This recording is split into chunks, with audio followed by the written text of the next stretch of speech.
Welcome everyone back to the Sanderlanche. This week we are finishing off White Sand, the Omnibus Edition, chapters 16 to 18, plus the tiny little epilogue that was tacked on the end.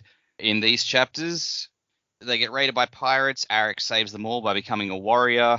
They find the Lord General, who has been brutally killed, and so Arik takes on his mantle, begrudgingly. Everything builds up to Kenton's duel with Dryle. Kenton eventually wins, having gained 5 ribbons, and then they go to the vote, and the vote is made to keep the DM. They catch Sharazan, who was actually the 2IC for Ace, and then it winds up with Chris going back to Darkside with some Sandmasters in tow. Everything looks, if not perfect, then at least okay for everyone, except possibly Arik. I'm Dak, and with me this week is Jamie, Data, and Joe. So hang on to something, everyone. The Sanderlanche is about to begin. Rusted right up on the golden shine, visions of the ancient divine, far beyond the brittle bounds of time and dream. Power in the voice of family, trials of competence and agony, paths ahead already laid for me unseen. So yeah, final 3 chapters, end of this book, and we start out, as mentioned at the end of the last episode, with yet another assassin attack. Though, is this the last assassin attack of the book? I don't recall. What do you guys think of these 3 final chapters? Yeah, these were all right. These were probably the most satisfying ending we could have gotten to this book. I do think now that we've finished it, I think it's like, I don't know if it's a case of whether, like, because you said this was originally written and Brandon said, oh, the story didn't work, and he put it to the side, and then he offered it to the people who said, hey, we want to make a comic out of something you've written. So it wasn't designed with a comic in mind, and now I'm just like, okay, I think I can sort of see, I don't know, the pacing of this one, the way some of the chapters end or start, just hasn't really gelled, and I think that's sort of come off in the end. This has been a fine story, but I think I don't know if it was as suited to the medium as it ended up coming off, but whether that was because of how Brandon wrote it or how it was translated to comics by other people. But yeah, the ending was fine for what it was. There was quite a bit I actually wound up calling, which I'm happy with, especially the Arik story, even though I still don't quite get Arik's whole thing. I still don't get that whole bit earlier where he was talking in the mirror and how that fits into where this ends up here. The end of the Sharazan story, I thought, oh, okay, it's that guy. Sure. Yeah, we met him one time, sure. Yeah, the duel with Dryle was really good. I liked how that one all ended up, and I was very happy with the end of that one, and with the end of the Trader and the DM story. Should have seen that one coming. You did actually. Yeah, you called that out as a possibility. I did. Yeah, the moment Ellerin, I totally did. When Ellerin came back into the story, you're like, here's another named character that it could be, and it might actually be, some evidence pointing to him. Yeah. No, it all worked out at the end. I just think that it wasn't quite the most powerful ending, but also it wasn't really the most powerful story, I guess. I'm not saying I disliked it, but I think in terms of what else we read, this is probably on the lower end, I think, for me. Sure. Well, and I will say I have some of the same issues that you do with the story, and I didn't say this before now because I didn't want to, influence you guys unduly before you were done reading it, but it has always struck me really strongly that this is a world, like Brandon, he's like big on the world building, and this is a world that feels like it's really deep, but that it feels like we rush through the world building and the story. Less now that Chris has these extra pages in explaining some of the world stuff, but the comic, it just feels like a Brandon story, but that was rushed to fit into a comic to me. And yeah, agreed. The same thing actually happens with the one other comic that he's done, which was not a story that I'd read beforehand because it was first published as a comic, and it's not Cosmere. It's called The Dark One, and it feels like there's all of this indicating this is a really deep, really fascinating world, and we just blow past all of it because we have to hurry up and try to get this story into a graphic novel. Right.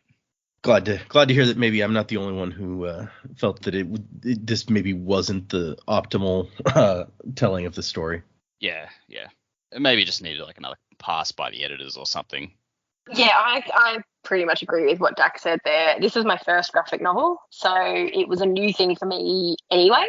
I think it will take more practice for me to read something like this. I don't instinctively look at the art, which I found that was really difficult to make sure that I was trying to take that in, just because I'm just not used to it. Yeah, it's definitely not Brandon's strongest work. I feel like there are so many other stories that we've read that I think would have translated really nicely to a graphic novel. I kind of felt like of all the worlds that we've sort of already looked at, and I know there's a lot that we haven't touched yet really, but like I feel like Perfect State, for example, would transfer to this medium really well. That's just my opinion, having no other frame of reference than this story. I just think it's interesting that this is the one that, and we know why. It was like, here's this story that didn't really work, give that a go. But I think there are other things that I'd probably like to see try. I just felt like there's just sand everywhere. It's just sandy. And like visually, I don't know what I was looking for visually, but there was just so much sand. That sounds really shallow of me, but there you go. And like the story, it was fine. It's not a bad story. It just, coming back to what we were talking about in the last episode and previously that I've mentioned, that I'm expecting a really big story from Brandon, and I feel a little like I would have liked another challenge at the end. And I think that the high judge and then transferring her vote to Ace because she was biased, I actually liked how that happened, but I almost feel like there wasn't quite enough of a challenge at the end, even though it feels like he did work really hard to get everyone's opinions changed and then to get the unanimous vote. And that's awesome. That's what he was working towards. It would have felt a bit flat if he didn't get the vote. And then you'd have so many questions about what was happening next. Like, I think I liked that he got the vote. I liked that how Ace's interaction came into it. I think I was looking for a bit more of betrayal, like we were talking about yesterday. And I was really hinging on that being Arik. And so I was a little bit disappointed when Arik cast his vote and he was like, yes. I was like, what?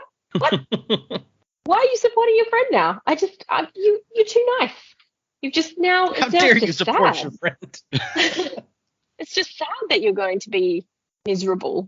I really felt for him. Yeah. I think I had another point. Oh, the Shahrazan stuff.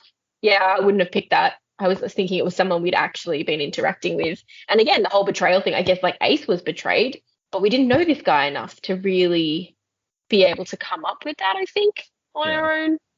And I like the fight with Dryle. I think, Dak called it with they're gonna do this together, and I like that he's sort of the opinion that I don't want it this way, but I can see how you're here, and I guess I'll go with it. Like, we'll make this work together. So, Dryle, that is.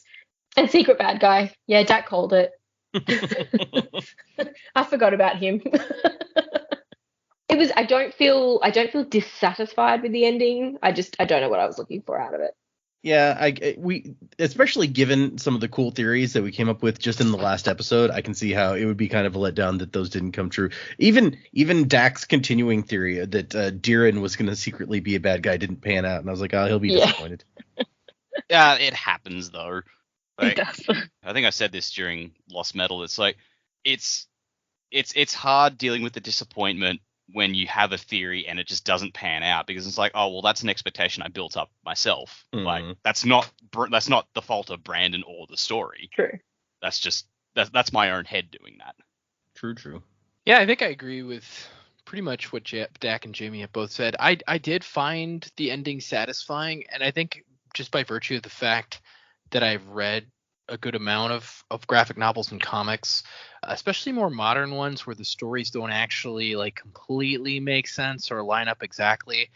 I wasn't surprised that some of the stuff went kind of said. I think if I were to be nitpicky and pick one aspect that I didn't enjoy in the ending, it would be what Dak and Jamie, I think I both said. It's like the Eric stuff was really kind of unsatisfying conclusion wise. Like, yeah, I think I like it better that he didn't, betray his friend, but at the same time, it's like literally Kenton says it's like Eric's given up on himself, and that's how we end the story. Eric gave up on himself. Yep. And so that's kind of disheartening. The fact that Bayon can somehow use sand mastery in some way. Pretty cool.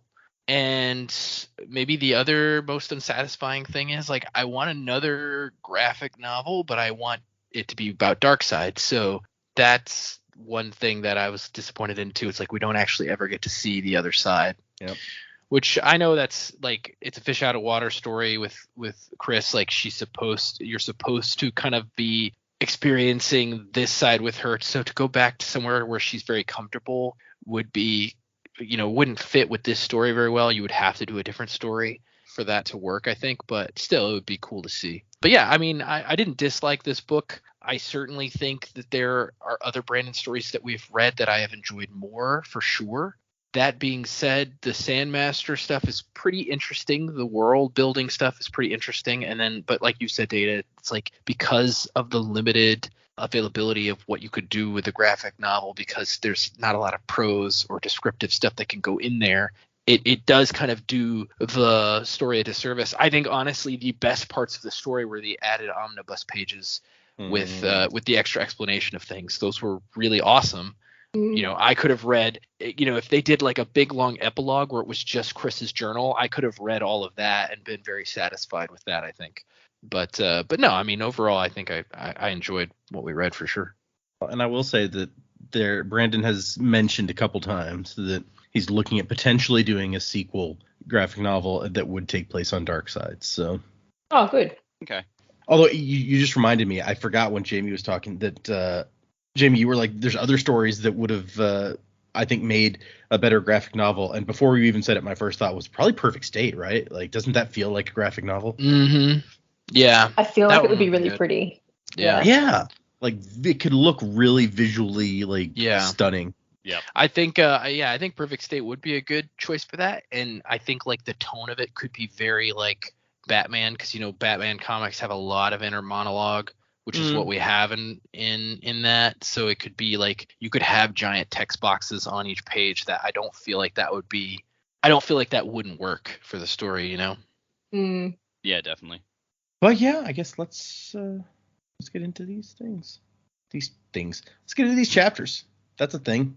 Chapter 16 is called The Cruel Potentials, which is a very dramatic title, I feel like. And we just start out with, and we're being boarded. Of course we are, because why would things go smoothly now?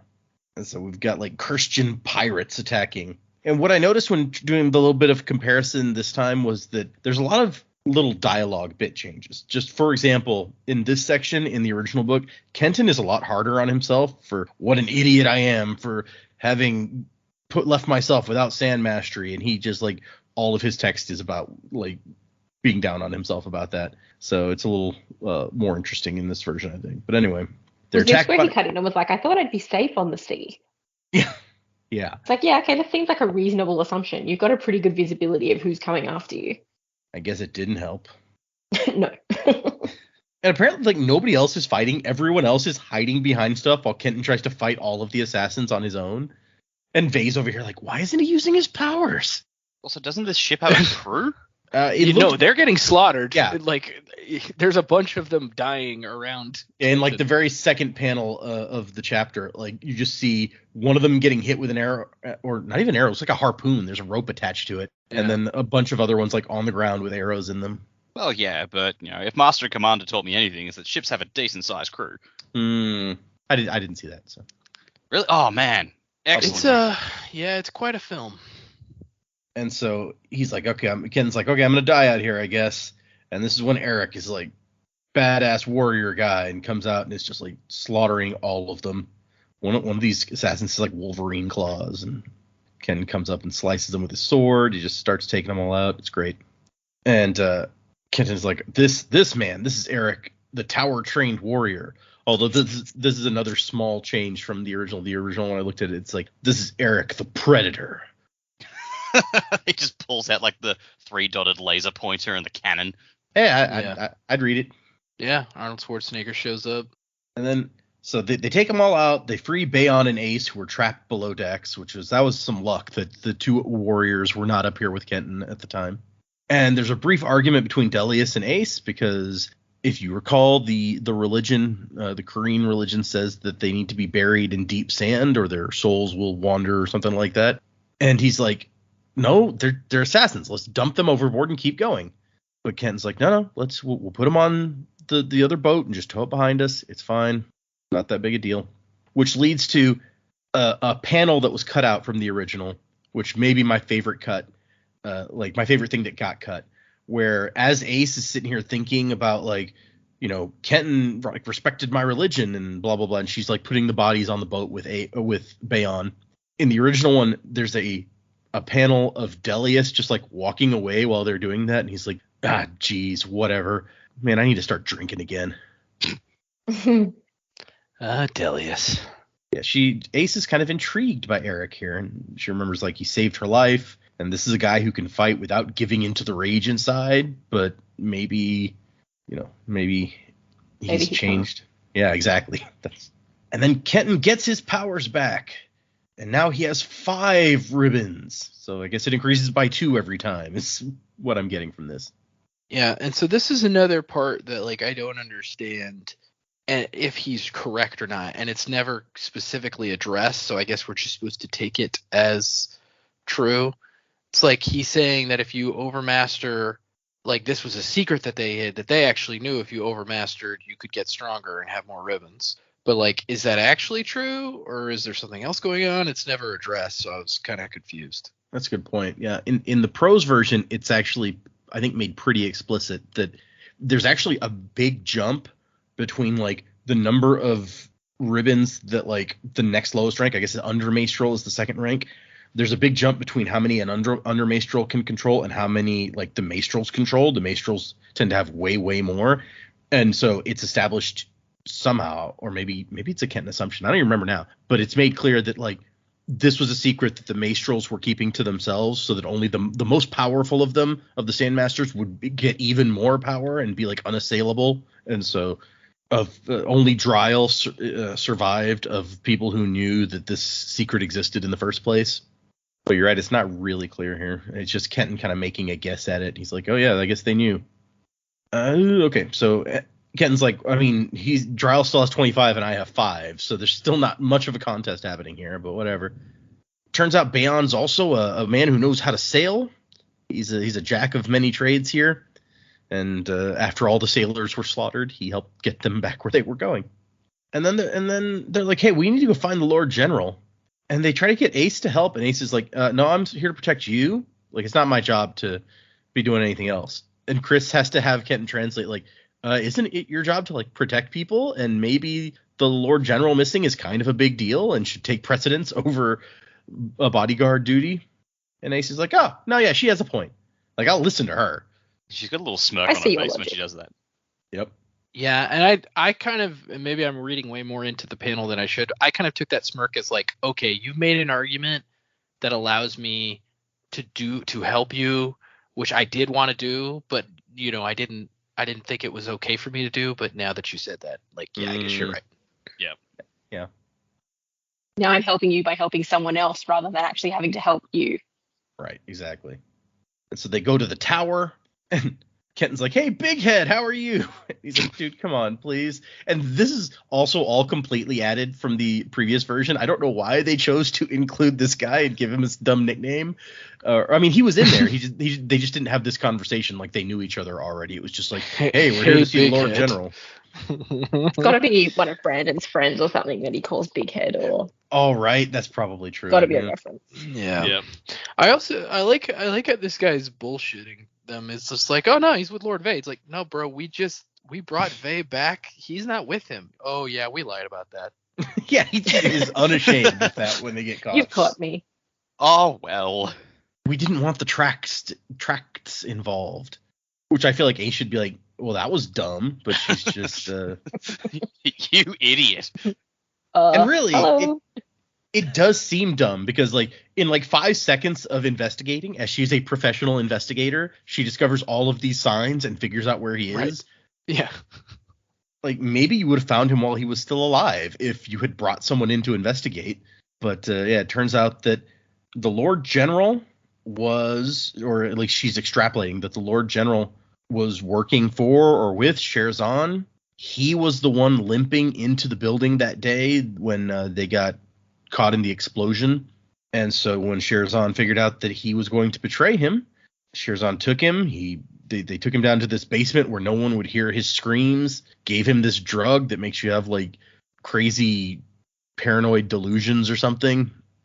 And then they cut off his eyelids so he couldn't close his eyes to hide from the horrors that his mind conjured as the candle burned out. How horrific. Right? Ugh.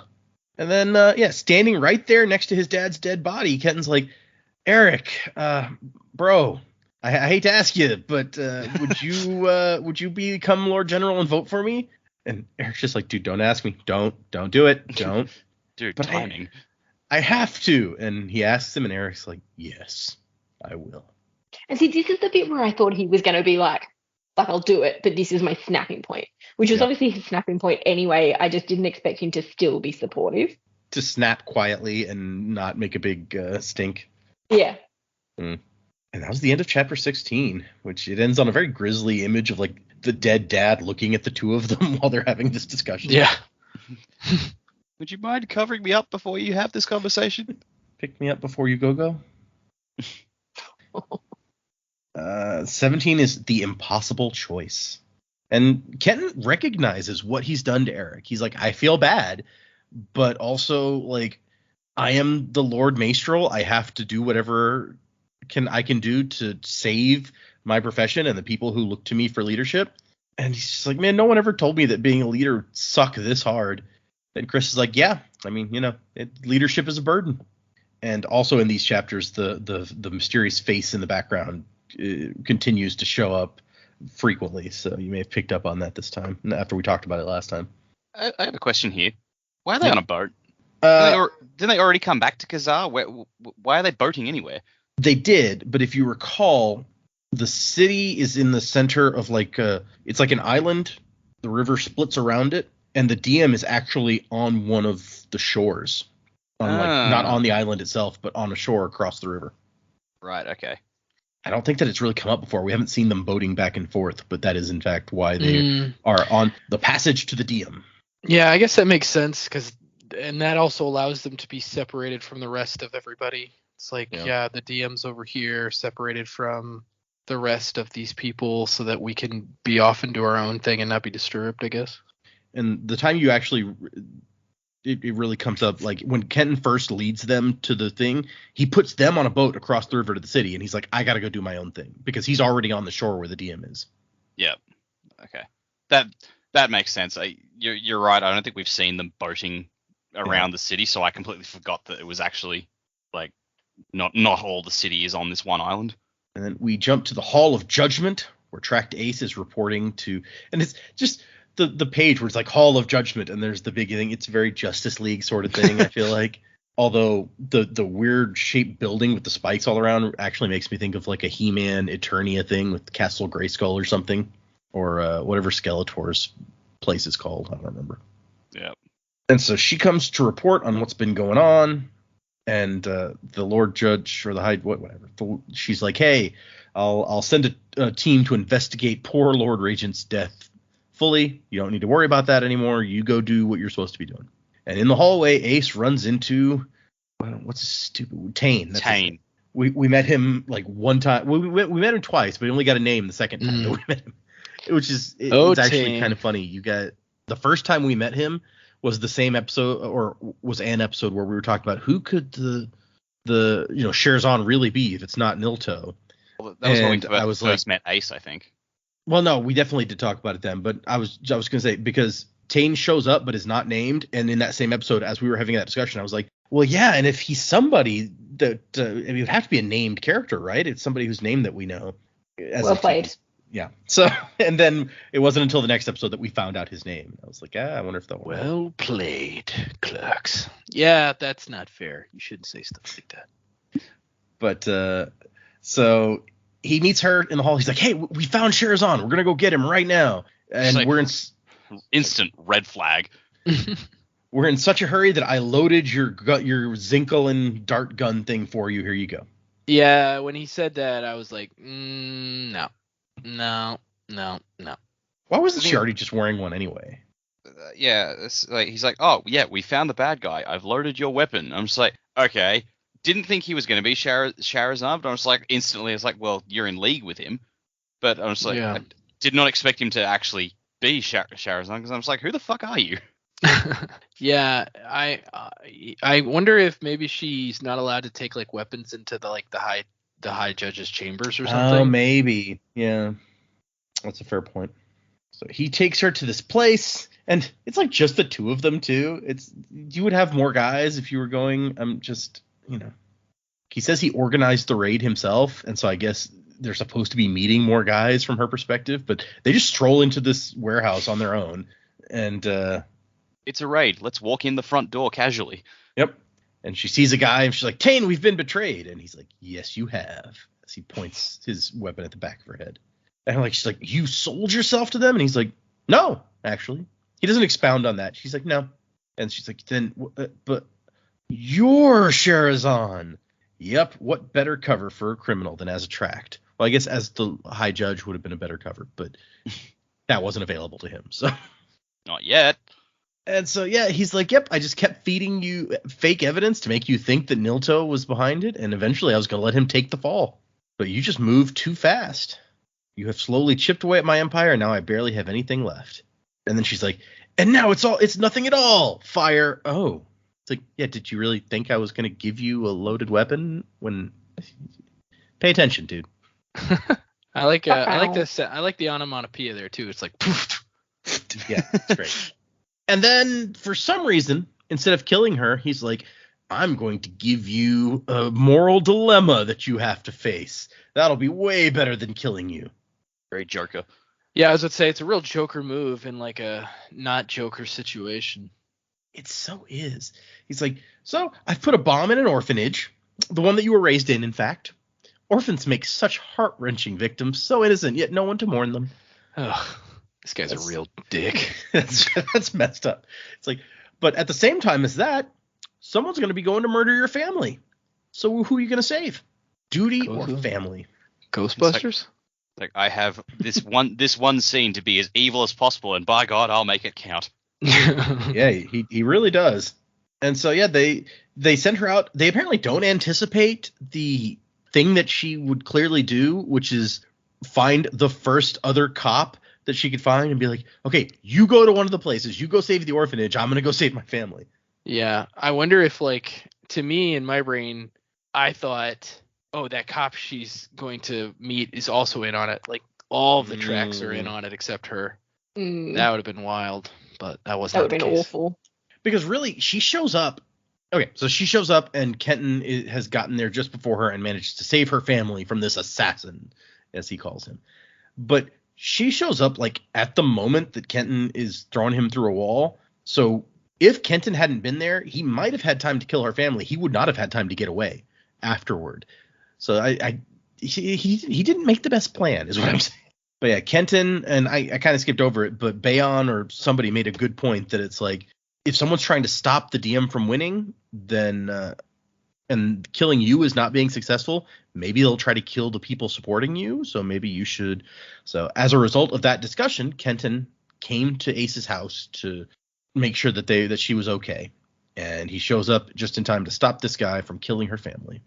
And she's like, oh yeah, that's Sherazan. He's like, what, that crime boss you told me about? Sweet, I'll snap his neck. And she goes, no. I love like the swift justice mentality. It's like, oh, cool, I'll kill him. Wait, no, don't do that. Also, yeah, I mean, if there's one way to ingratiate yourself to somebody who doesn't like you, saving their family is probably pretty high on the list. I think Joe may have called that initially. Somebody did, when she was like, you might even save my life, but it's not going to be enough to make me like you. And somebody was like, yeah, but maybe he'll save your family or something. That was even before we met her family, I think. So another good prediction that someone made. Woo! And so, she goes and finds her family, and she's like, it's okay, mommy's here now.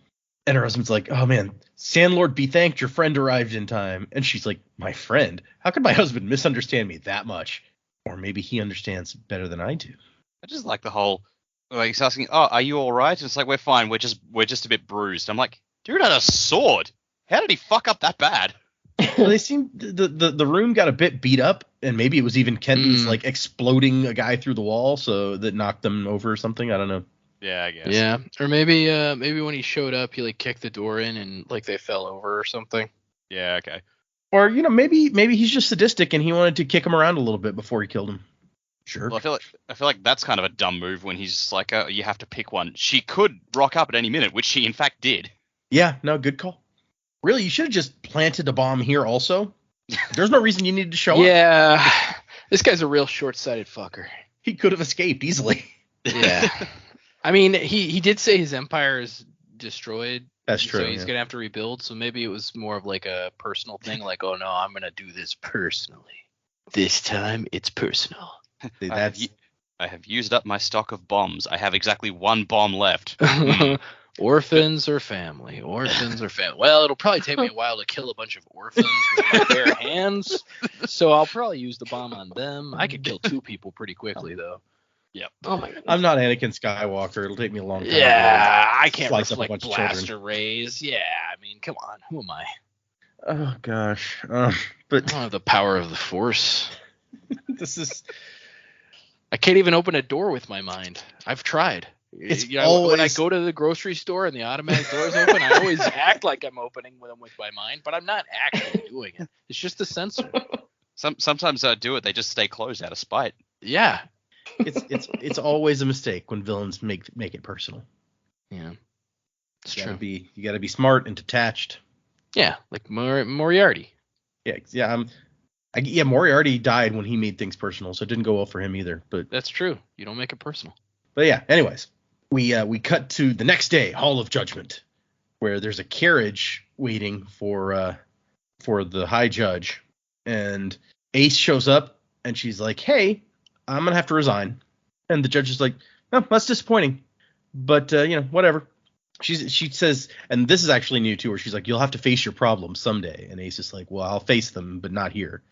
So Ace had decided she's got to go on a trip and find what she really needs or who she really should be, and so the judge is like, "All right, well, if that's what you want, but I'm gonna have you be a track for one more day and come with me to this duel, please." Which, in hindsight, after we find out what she has planned, that makes a lot of sense. She's like, "No, I've set this whole thing up for 2 weeks. You need to be here at this part of it."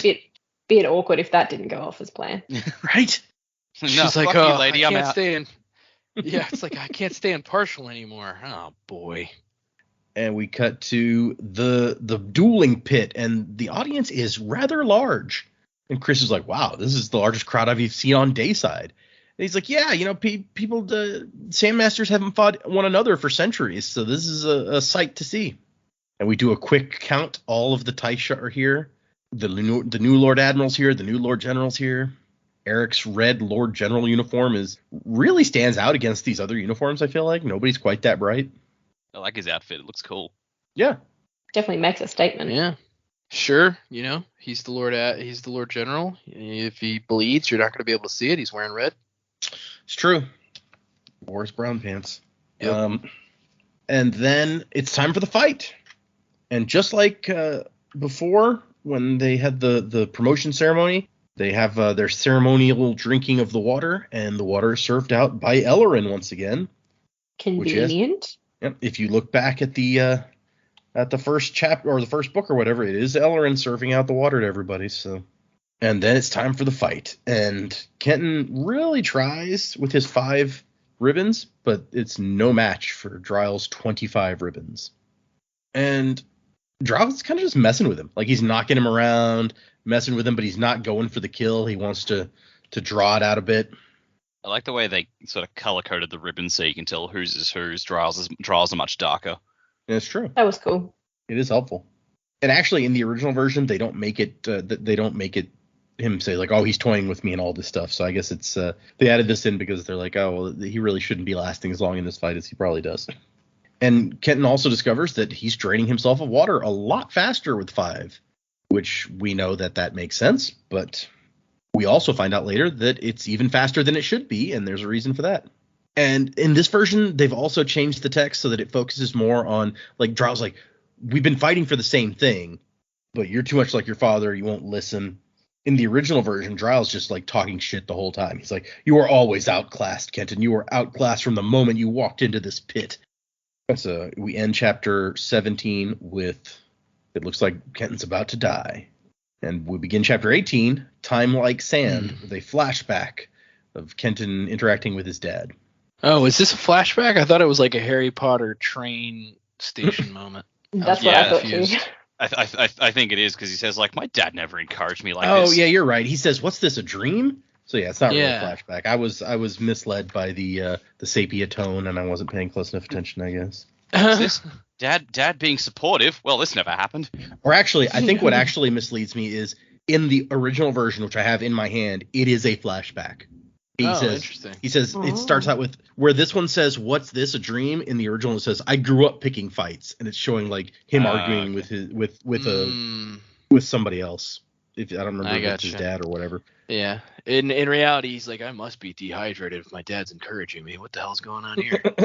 But then Kenton remembers what he spent his whole life telling people, and he can do with one ribbon more than a minstrel can do with all of their dozens of ribbons. And so he's like, I don't need 5 ribbons. I don't need 25. I don't need 5. I just need 1. And there's also a weird change here because Ellerin in this version says, "What's this? Kenton should be dead," which I guess is like foreshadowing that he's the bad guy. He's been trying to kill Kenton. In the original version, it says he's doing it. He's fighting back. Maybe this does make more sense since we know he is trying to kill both of them at this point. So Yeah, but like you take what you can get. If one of them, like as long as one of them dies, you're halfway there. exactly, yeah. And so Kenton uses his 1 ribbon to just like take out Dryle's ribbons, just zipping around just like that game of Zokin earlier at the beginning of the book. And he's like, 1 ribbon uses so little water that I can keep going all day, and Dryle's going to dry out fast with 25 ribbons. And then Dryle goes for overburning like Kenton's dad did at the beginning of the book. And in the original version, they don't actually have a name for this. It's like, oh, this is that thing that my dad did that one time. But Kenton goes in, and he stops him by giving him a hug. Hugs solve all problems, is what we're learning. Although, now that I look at it, in the original version, this is also different. Like, in this one, Kenton goes in and grabs him. In the original one, he just falls down. That whatever Ellerin did meant he couldn't No, that's not right, because Praxton still did it without a problem. Yeah, I don't... Yeah, that's confusing. This is very different, actually. Like, so the panel where he falls over, Kenton is grabbing him in this one. Kenton's not in it in the original. And then the next panel after that is, in the new version, is Kenton, like, kneeling next to him, like, hey, let's get you some water. In the original version, it's zoomed out more, like they've zoomed in on this. And Kenton is standing for a ways away, and he's like, Dryle, what happened? What did you do? And where this one says, how did you stop my overburn? In the original, it's like, kill me. I'm weak. Kill me. So weird. Okay, I didn't even notice that. This guy's a real drama queen. And in the original one, Kenton goes, no Sandmasters die on my watch. Not today. Not ever. Wow. Oh my god. That's I thought what very Dryle said was dramatic. dramatic. Yeah. Yeah. We're a band of brothers. You don't understand. How dare you try to over drama me? Yeah. I'm This the one- biggest drama queen of them all. The new one is definitely more thematically appropriate, where he's like, hey, like you said, we've been trying to work for the same thing. Let's do this together. Yeah. More cohesive. You got the face in the back also. The face at the back looks very unimpressed. It's like, It does, doesn't it? Like, It's like, I thought one of them was going to die. I mean, We paid for blood. maybe that is the Sandlord, because we know that Ellerin's whole thing began when he says the Sandlord appeared to him. So maybe the Sandlord's trying to get rid of Sandmastery. I can propose this theory because you guys have read as much of this as I have now, so who freaking knows? Yeah, I mean, if the Sandlord is autonomy, I mean, she could just be trying to stir things up, but I don't know. And so Kenton comes out and he's like, okay, can we just have that vote now? I've met your requirements. And like the judge is like, I mean, it wouldn't really be proper. Somebody might decide to quibble over technicalities. Cough, cough. And he's like, no, I promise. I won't argue. Whatever you decide, I'll accept it. And the Lord General votes in favor of the DM. The Lord Merchant votes in favor of the DM. The Lord Farmer is like, I guess I vote in favor of the DM, because he just heard Vay vote for the DM. What was he going to do, though, if Vay didn't go before him? Right? That's the question. Yeah, maybe he always waits, because I don't think there's a specific order for them to vote. Mm. Maybe the Lord Judge just knows him well enough that she knows to call Vay first. The Lord Artisan is like, yep, as long as they keep their promises, then I vote for them. Lady Mason votes for them, and the Lord Admiral's like, I vote wholeheartedly in favor of the DM, wholeheartedly. And Ken proves to the Lord Judge with the Lord Merchant corroborating that yes, they've arranged for the DM's debts to be paid. And Kenton's like, I met all of your requirements, Lord Judge, so come on. And the Lord Judge is like, well, you know what? I'm not going to be the one to vote because I can't be impartial here. I am biased in favor of the DM. So I decided to give my vote to someone else. And I wanted it to be the person most opposed to you of anyone that I knew, so that if you could convince them, you would be able to prove to me that you could convince anyone to be on your side. So senior tracked Ace, I give you my vote. And she's like, oh my gosh, this is where I could like serve my god and eliminate sand mastery. But also he saved my family's life. Oh no, what do? I have to remain true to the Sandlord, right?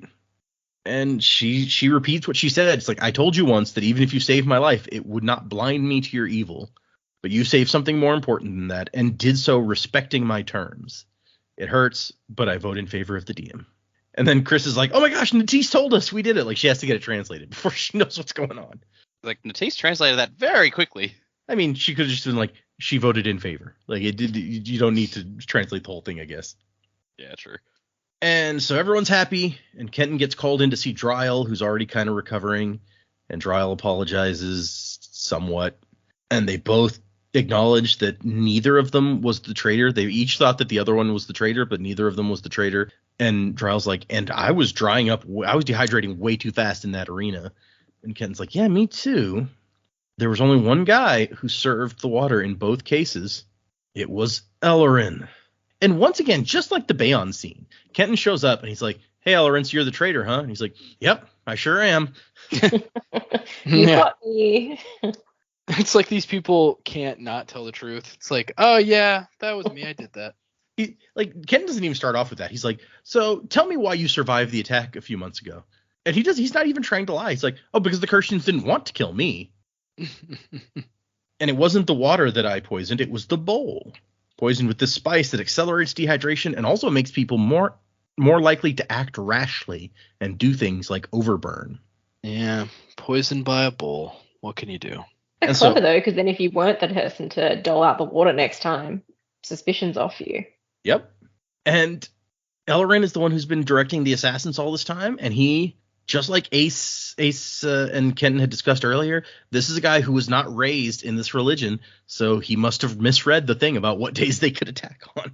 And he's like, why, Ellerin? Why did you do this? And it turns out that Ellerin converted 6 months ago to this religion because the Sandlord appeared to him.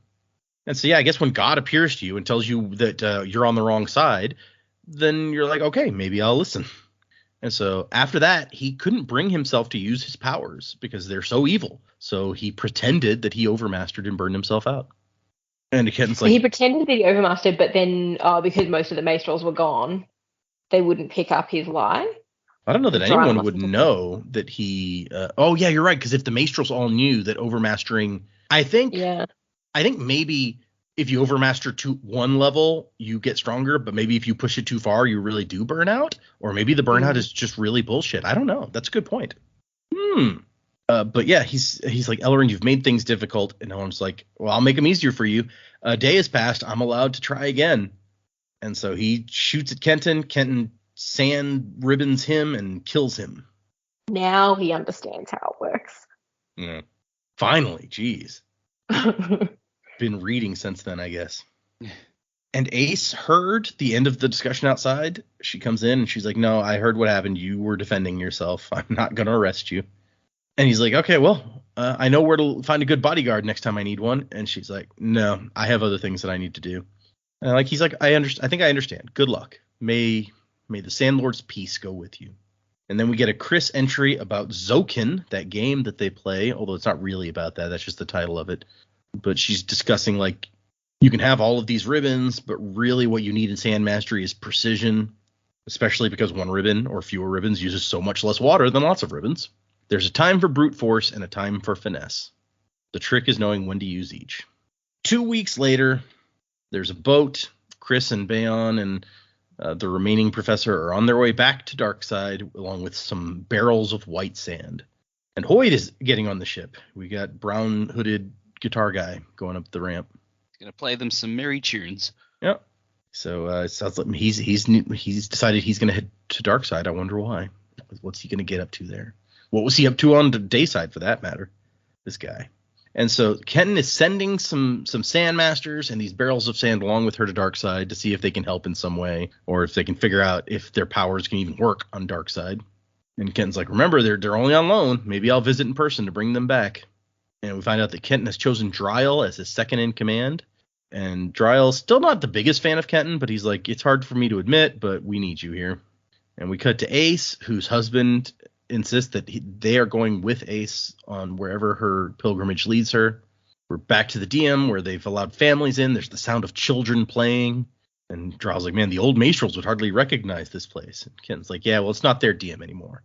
At the Hall of Judgment, we get a resolution of some kind about the election that's happening over in the other country, and the Akar, who was looking like they were going to get elected, but apparently since the DM was saved, the Akar is losing his credibility, and so maybe the head merchant or whatever will win after all.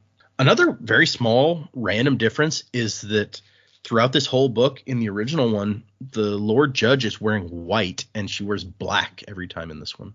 And maybe it's to make her look more potentially sinister. So that you might think she was the bad guy. Well, when they had all the Tai Shin lined up at the pit, when they're all standing in a line, it looked like they were all pretty much color coded, and the Maestrels already wear white, so maybe they gave her black just to look different. Good call. We also get, as the Lord Judge is talking about, like, we should be grateful we averted a crisis. You got a face behind her in the clouds again. And then the last change, the epilogue is Hoyd singing a song on the ship. The song is completely different. It's an entirely different song from the one he sings, and I don't know why, but actually, I suspect that I may know why. I think that they're trying to he's decided to sneak in some Cosmere Easter egg type references into this new song, but that's just my suspicion. And we end the book, well, the picture part of the book, there's another Chris entry, but we end the book with they're going to give Bayon the Sand Mastery test, because why not? You know, while we're here, may as well. And Bayon's Sand Mastery test has the biggest reaction of anyone that we've seen so far. Even Dryle didn't have this giant plume of explosion of energy when he took the test. So presumably Bayon is a very powerful Sand Master in the making.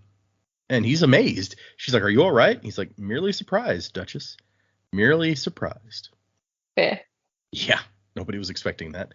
And then the final Chris entry is, I think this is supposed to be like the origin of her being interested in the arcane. She later calls herself an arcanist, and we made a joke that was, you know, like a name of the wind sort of thing. But she's talking here about the connections between Sand Mastery and the Star Carved, and the way that power is invested by the sun or by the on either side, really, the star on either side. And she's like, I feel like this is all connected. She also brings up the face that showed up, and it's a frequently experienced phenomenon on Dayside. You see this face all over the place. And so she calls it the world of the unseen. These things all pull at me like nothing I've ever studied.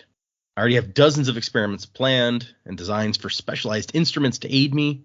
So she's going to dive into trying to understand magic on Taldane. And as we know, eventually understand magic throughout the Cosmere. So for a Chris origin story, that's not a bad place to end it. All right. So before we get into predicaments, because I don't know what you guys are going to predict, I will go ahead and establish that, as I've said before, next time we are moving into Warbreaker, which is on yet another new planet. What's the planet?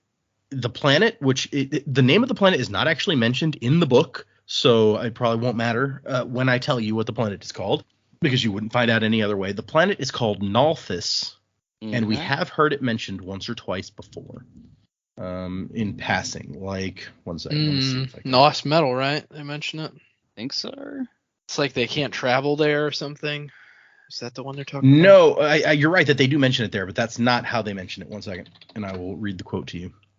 This is when That is when they're mentioning, it's like, oh yeah, travel to Biendal has been completely upset. That's 4 primary systems we can't visit without extreme danger. The perpendicularities are no longer viable. They never were good for mass transportation or commerce, no matter how hard those fools on Nalthis try. Okay. The other place that we've seen Nalthis mentioned was in the Ars Arcanum at the end of the Elantris 10th Anniversary Edition. And what it says is, how then is a practitioner of Aeon Dor initiated? It does not appear to be tied to family descent, as one finds on Scadrial, nor is it a specific shard's decision, as on Nalthis. Even Taldane's and Vax's methods do not seem to apply here. So yes. So they've got a very active shard. Potentially. Yeah, that is kind of what it sounds like, right? Taldane and what was the other place? Vaxus? Okay, so she says Taldane's with, Taldane and an apostrophe S, and then Vax's, which VAX apostrophe S. So possessive. So Vax is another planet entirely. Which we've heard Vax one other time. And I don't know if you guys will recall that. I do not. That was Secret History. And when we hear that is just as Vin holding preservation's power annihilates Ruin's power, all of a sudden a redheaded guy shows up who Addy, the person who was holding Ruin's power, he runs his hand through his red hair, looks around, and then goes, Vax? And then Kelsier punches him in the face. Huh.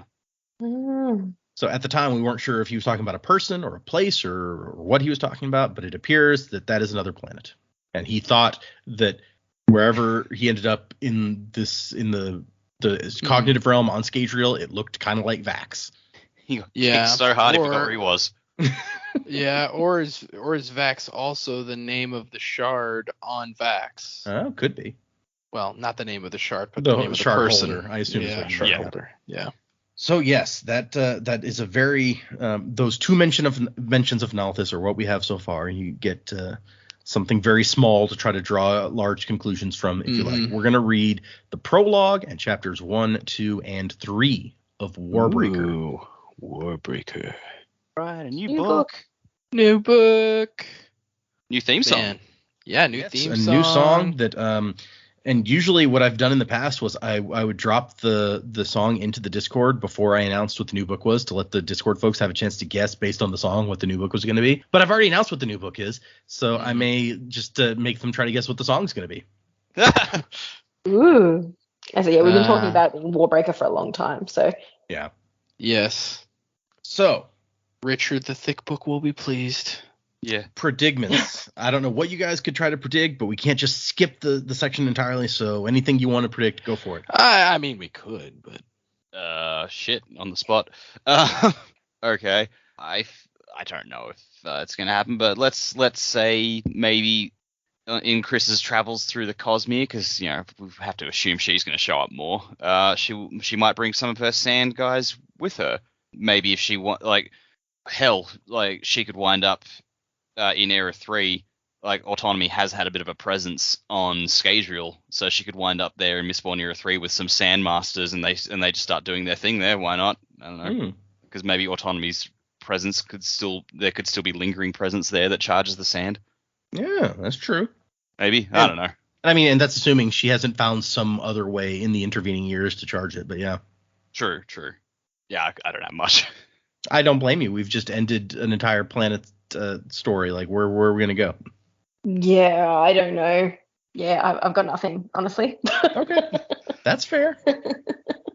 I think it would make more sense if Baon's now discovered that he has this power for him to go back to Dayside and maybe not join the DM unless they make him, but explore using it, because I would assume that he would know from living on the side of the world that he lived on that he's not star carved or whatever. So it's not like the powers translate over. If you're star carved, you could also be a Sandmaster. I wouldn't think that's how that works.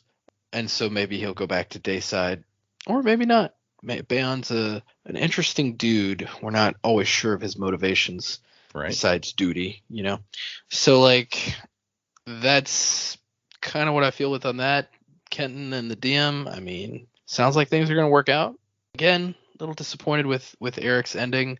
Don't really know where like that could go for him. It sounds like he's just going to be miserable the rest of his life. Either that or he'll have a completely different personality. But maybe not. Maybe he'll be he'll figure out a way to make himself happy doing what he's doing. And other than that, I mean, we know Chris leaves for planets, so I guess she'll figure out a way to do that. Maybe she'll stumble into the cognitive realm, and that's how she kind of figures out about perpendicularities and stuff. But yeah, that's all I got. I like the idea of Bayon as now we know like the potential to be a super powerful Sandmaster. He's gonna come back to Dayside and he's like, I want to be the Lord Maester. I'm gonna challenge for leadership. Well, I didn't say that. I mean, he doesn't. No, I know that was just my thought because he doesn't have the mustache of leadership or anything, you know. Well, Ken doesn't have a mustache. Yeah, I know, but he should. Okay, maybe he'll grow one by the time Bayon shows up. Where do we put Acheron's body? We need to pull the moustache off. That guy did have a sweet stash. Yeah. Okay. Well, this is going to be a pretty short episode because we just recorded this one the day after we recorded the last one, which means that we've got no new emails, no new patrons or reviews or anything like that to go over. So, yeah, we're wrapping up Taldane. We gave our thoughts, our overall thoughts pretty well on how we felt about the comics, so we don't need to dwell on that really. Well, I'll give it a rating because I rate everything. Oh, that's true. Yeah. I'm gonna give this a 6.5 out of 10. That's not too bad. It was good. I liked it, but it struggled certain places. Yeah. And I get you guys be excited. Next time we're going to have a whole new world, a whole new magic system to once again have to start over trying to wrap your brains around how the hell any of this works. So that'll be I look forward to episode 1. Once again, not knowing how to pronounce anyone's names. That will be super fun. A whole new magic that's system. True. We don't know if these names are straightforward or not. I want to say I think that the names in this one are going to be easier than like a lot of Dave them. And Rick. Not quite that easy, but not super complicated. That's what we need. We need a fantasy story where the main hero's character's name is Dave. Good His old best Dave. friend Larry. Yeah. Or Doug. Yeah, Doug. Get a Doug in there. Another day, another Doug. Another Doug. All hail King Ted. But yeah, I think I'm interested to see how Warbreaker goes, and I will give you there if I'm trying to classify the various books. I've said that like Final Empire is a heist story really, or at least that's the way it starts out. That's kind of the heart of it. And then we had Well of Ascension, which I feel like is kind of a political, maybe political thriller is the right word, maybe not thriller. It's not that thrilling. Yeah, political snoozer. Hero of Ages is definitely like a war book, a war movie. Cataclysmic war movie book. Yeah. It's that kind of thing. In my mind, and I don't know how much anyone else would agree with this, so don't take it as rote. In my mind, Warbreaker is like a fairy tale. Ooh. And so I'm going to throw that out there now, and once we get to the end, you guys can say whether or not you agreed with me. But that's what it is in my brain. The only thing I don't think I've agreed with you is when you were like, this is a standalone story. And like most of the time I'm like, no, it's not.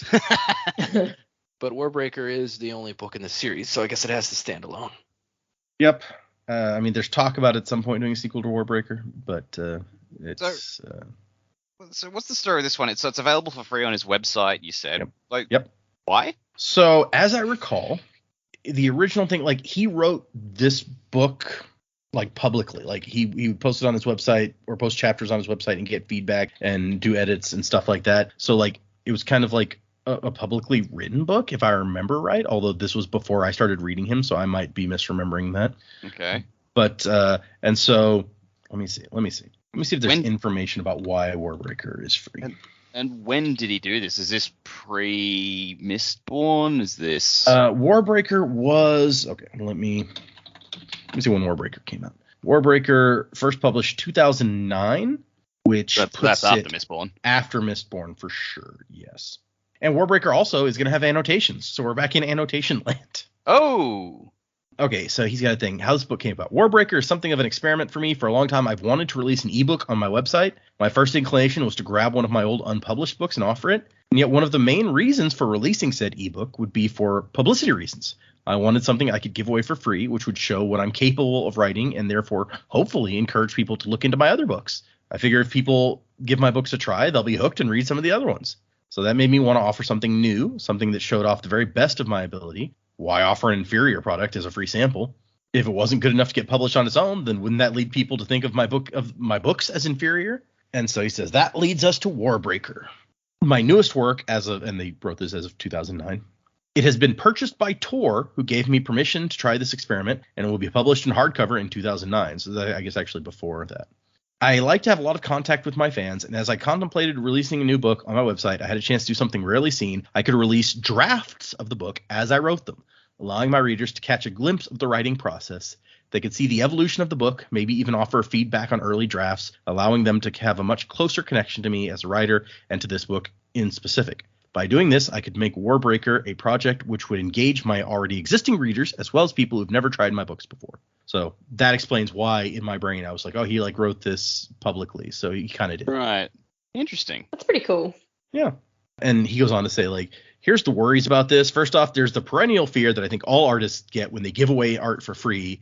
A part of me worries that by giving away the book, it will sell dreadfully when it's released, and poor sales could set a bad tempo for future books. I don't think this is likely. I was about to say, which didn't end up happening to him. I mean, even at the convention, I saw so many people purchasing Warbreaker because they had the nice covers and stuff. And I was like, isn't that the one that's free? And I was like, oh, I guess people just like him enough that they're just going to purchase this book. He makes the point here. Sorry, go ahead. They like him enough to go to his personal convention, I guess. Sure. Yeah. But he makes the point here. It's like, you can get books for free at the library anyway. So it's not like buying them has ever been the only route to reading a book. And I'm not trying to recruit people to buy one book. I'm trying to recruit lifelong fans who will still be reading Brandon Sanderson novels 20 years from now. When was his first book published? If this was 2009-ish. Elantris was published in 2005. Yeah, okay. So he's out there already. He's probably still got some people who are interested in his books anyway, but then gets a bunch more people in. Yeah. Let's see. Mistborn. So this would have been right after Hero of Ages. Hero of Ages published October 2008. So this would have been his next book after that. When did he publish? Because he was also, this would have been around the time he was writing finishing the Wheel of Time books. When did the last three of those publish? So 2009, 2010, and 2013 were the last three Wheel of Time books. Yeah, this would have been right around the same time. I feel like, too, his publisher wouldn't have let him try the experiment if they didn't think they had a little gold mine there. Right. Yeah. He wouldn't just have some nobody turn up to be like, yeah, this guy, if this works, this pays dividends for us in the future. And probably particularly, by this time they would have already known that this is, and maybe the public wouldn't have, but they would know this is the guy who's going to finish this enormous the Wheel of Time series, this huge series that there's tons of fans of. He's going to get a lot of heat on his name regardless. So maybe they're like, this is the time to try an experiment like this. We can afford to roll these dice. Yeah. Yeah. And so, I'm sorry, I was skimming through the rest to see if there's anything else interesting. He ends with saying, most of all, I want to thank you for reading. I think the primary motivation of all artists is the desire to express themselves. My books are not complete until you read them and add your imagination to the events they contain. For me, sales are secondary to that. Enjoy. Brandon Sanderson, January 2008 is when he wrote this bit, I guess. So that's where we're going. That's pre-Hero of Ages coming out then. Yeah, I'm sure that it was already written at that point. Yeah, like written at printing at the publishers, probably ready to go, but wasn't out. Oh, and then there's a whole page of rights stuff where he's like, hey, you can share this book with anybody you like. You can print off copies for your personal use. Just don't try to sell it to somebody else. There is, however, no derivative works clause on this because I don't want people adding chapters to the end or altering it and then trying to pass it around. That's probably fair. Yeah. Okay. So yes, that is if anyone, after all we just talked about, if anyone wants to read along with us, hasn't read Warbreaker, doesn't own it, go out to his website. On Brandon's website, there is a section under the online library tab called Free Fiction, and you can get several bits of free fiction, including this book. So go check it out. We are reading, as I said, prologue and the first 3 chapters. And I'm always excited when we get to start a new thing and a new magic system. And you guys get to kind of try to feel out, what does this do? Because that's always one of the more interesting bits of his books for me. We don't have any new emails, but if you want to send us an email, the address is thesanderlanche@gmail.com. Find us on Twitter and Instagram and Patreon, where I'm posting my first read-through of The Frugal Wizard's Handbook to Surviving Medieval England. So check that out. if you're interested in hearing me talk to myself for they don't end up being too long, really. I'm doing 3 chapters each one, and they usually end up, after I've trimmed all the empty space out, being like 10 minutes long. I think one of them ended up being 20. I guess I had a lot to say that time. But so they're not a huge commitment either to try to listen to. Music by Miracle of Sound. Thank you, everyone who's listened through White Sand. I hope you guys enjoyed our coverage of this. I know it's been a different experience for all of us, and White Sand is probably, if there's something that a fan hasn't read, White Sand is high on that list of possibilities. So I know that for a lot of you, this was new. Maybe you listened to this without actually having read it and just went by my oh so wonderful descriptions where I'm like, oh man, look at what's happening in this one panel, which I know must have driven especially Jamie crazy because I think Dak is holding the book most of the time and Jamie's in a different room, so she didn't get to hear that or look at the stuff. Yeah, every time. Sorry. The bit where they were talking about when the whole color thing changed, I was like, did it? That whole episode. So yeah, sorry about that to Jamie and anyone else who is in the same boat. To be fair, like the reason I'm normally holding the book is because I will often read like our next set of chapters as soon as we're finished recording, because I'm just like, I can't wait, I'm going now, and then Jamie reads them much later, usually like the day before or the day of recording, so it's fresher in her mind. So I'm just like, well, I'm gonna carry along just in case there's anything I forgot. I have the memory of a goldfish. I want to establish an alternate story here where it's like Dak just doesn't allow Jamie to touch the books very often. He's like, no, you have to check that out and sign a form. Yeah. He's like, these are my own, my precious.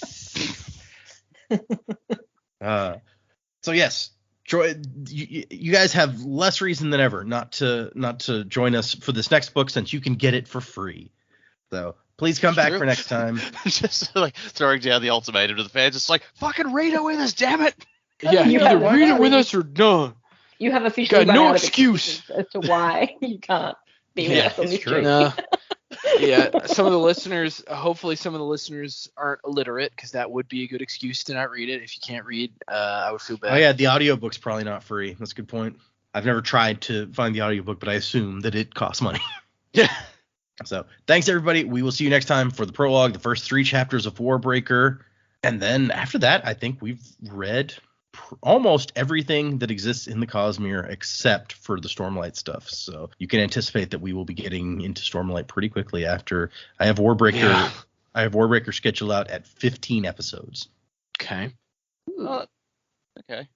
We got, what was it, Warbreaker? Sorry, not Warbreaker. We got Stormlight, 4 books, Tress. And is there anything left in Arcanum Unbounded? There is one story in Arcanum Unbounded. Well, if you don't count the Stormlight stuff, because there's like 2 or 3 Stormlight novellas in there. Or there's one Stormlight novella in Arcanum Unbounded. There was another one that's been published since, is the actual correct thing that I should say. But there's one story on a completely different planet that we haven't read yet in Arcanum Unbounded, and it is called Shadows for Silence in the Forests of Hell.